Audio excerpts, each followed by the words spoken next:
views expressed in this program are those of the participants and do not necessarily reflect the views of 94.9 CHRW. Steve, you're not the kind of person that can turn your back on something you know is true. I don't know. Well, you actually did see what happened to Dr. Hallam. How do you know I did? Because I know you.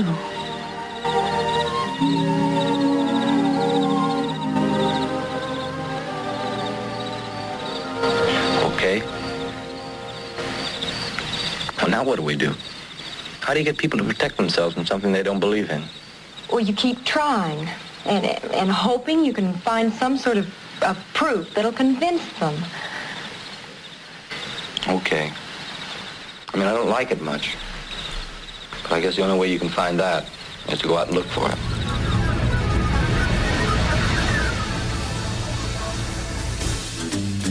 Good morning, London. It is Thursday, March 22nd, 2012. I'm Robert Vaughan, and this is Just Right on CHRW 94.9 FM, where we'll be with you from now until noon. No, not right wing. Just right. Fade into color, and color into black and white. Under the bedclothes, everything will be alright. So welcome to the show today. Now, last week, we were joined in studio by Professor Christopher Essex of UWO's Department of Applied Mathematics and Lord Christopher Monckton. And today, we are going to depart from our usual format, once again, as we've done this before in the past, in order that I may present an interview I had with Lord Monckton earlier this week. Lord Monckton's public notoriety, of course, is as a preeminent climate change critic, traveling the world presenting his analysis of the evidence and data refuting the claims of the United Nations International Panel on Climate Change, the IPCC. Last week, we discovered that he is much more: a journalist, entrepreneur, policy advisor to Prime Minister Margaret Thatcher, classical architect, mathematician, and inventor. He's also been called a polymath. Now, the purpose of my interview was to delve deeper into the puzzle that is Lord Monckton and find out what motivates him, who were his intellectual influences, how does his education differ from the education people receive today, how has journalism changed over the past 40 years, does he have a solution to the Islamification of the West? I also discover that his several accomplishments are due to the productive effort, genius, and luck, and not as a result of his aristocratic heritage. Here's my interview with Christopher Monckton. Now, in many ways, as a climate change critic, skeptic, you're faced with an insurmountable, almost insurmountable, opposition. There's a lot of them. And it's like swimming against the tide. What is your motivation for taking on that particular issue? When did you first start and why? Well, I first looked at climate change nearly 30 years ago when I was working for Margaret Thatcher as one of her 6 policy advisors, and because none of us was a scientist, or at least none of us had a bit of paper to say we were, then because I knew a little mathematics and a bit of science, faute de mieux, I often gave her advice on behalf of the unit on scientific questions. And indeed, the lecture that I have just given as we record this at the University of Western Ontario, the Nuremberg lecture on mathematics, addressed the question of how does the courtier, the advisor, who is inexpert, give advice expertly. That's what I call the courtier's conundrum. And so my background on this climate question began then. And at that time, this was, as I say, about 30 years ago, my advice to the Prime Minister, the scientific community was beginning to say, we have a problem and we need to look at it. And so I said to the Prime Minister, you need to watch this one. It's the kind of thing where pressure is building up. It may get out of hand. We need to know where the truth lies. And it looks to me as though there may be something in it. Carbon dioxide concentration in the atmosphere is rising. It's very plausible that it's we who are causing this. It's elementary science that this will cause some warming. The question, of course, is how much. So you actually began believing perhaps there was something to it. Absolutely, and indeed, the more the scientists made a noise at that stage, after I left Number 10, I went on to national television and gave the first public explanation of how the greenhouse effect worked and why it might be a problem. This was on the then leading chat show, the Clive James Show, and I was on with Anita Roddick, who founded The Body Shop, and with Jonathan Porritt, who was then an environmental campaigner. Now he has all sorts of lavish government posts. And they had each chosen different topics as the major concern. I think Anita Roddick had chosen the rainforest and he had chosen the ozone hole. I said, no, those are going to pale into insignificance beside global warming as the next big issue. And I took the glass of water from the table and stuck my finger in it to show how the greenhouse effect worked. And they filmed all this and broadcast it. I remember an article in the Evening Standard saying, I've bought a house on Richmond Hill, and the rest of you, as the sea level rises and the Thames floods London, are going to have to take to the boats. Slightly light-hearted, but nevertheless saying there may be a problem here. And that indeed was what was thought at the time. But I'm glad to say that I had left Number 10 before the Prime Minister eventually decided she needed to do something about it. And it was 2 years after I left that my successor there, George Guise, went to Chequers with her, that's her country house just outside London, to write the speech to the Royal Society that she gave, announcing that she was going to provide funding for what became the Hadley Centre, whose task was to find out whether there was a problem about global warming, and if so, what to do about it. And they, of course, have now become cheerleaders for what one might call the frenetic or climate extremist or alarmist, or I sometimes call it the Marxist point of view, because it's astonishing how the hard left and the environmentalists have come together in recent years and now stand together on this. So George Guise was sitting there with Margaret in Chequers, bitterly cold October weekend, and they were throwing logs on the fire to try and keep themselves warm, chuckling to each other as they wrote the speech she gave. And I was rereading this recently for a book I'm writing on global warming, and was astonished to see that at that time she had predicted that temperatures would be increasing by 1 Celsius every 10 years, whereas that's probably 10 times more than it's going to do. I think we're looking at maybe 1 Celsius per century.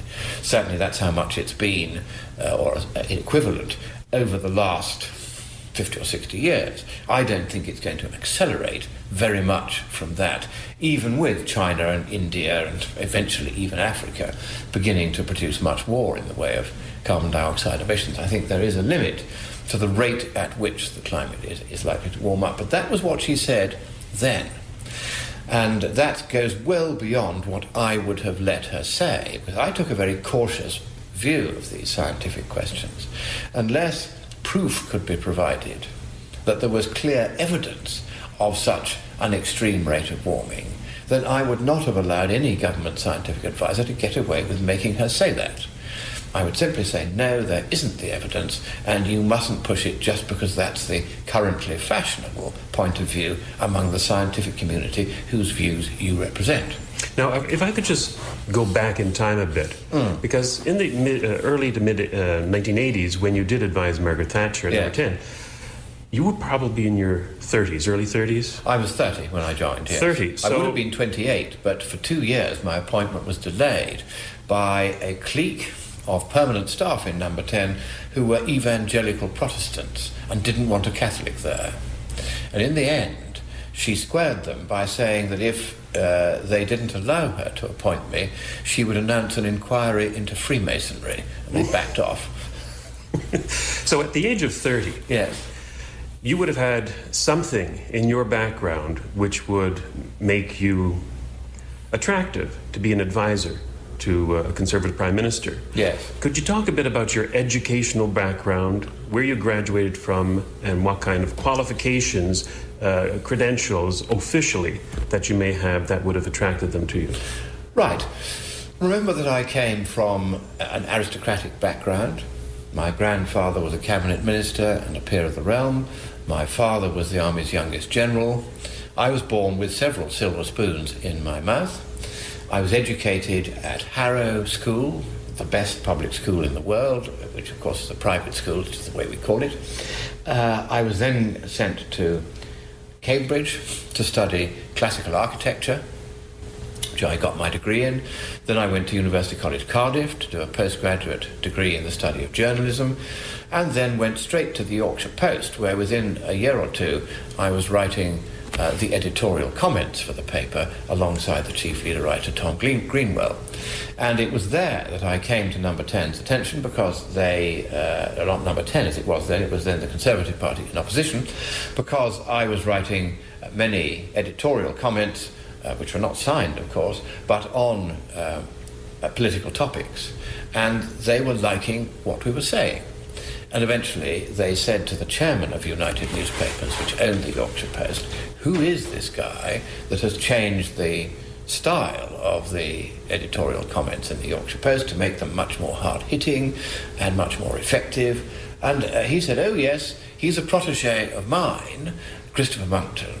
And so I was invited down to London for interview with the very senior PR executive who ran the Conservatives' press office.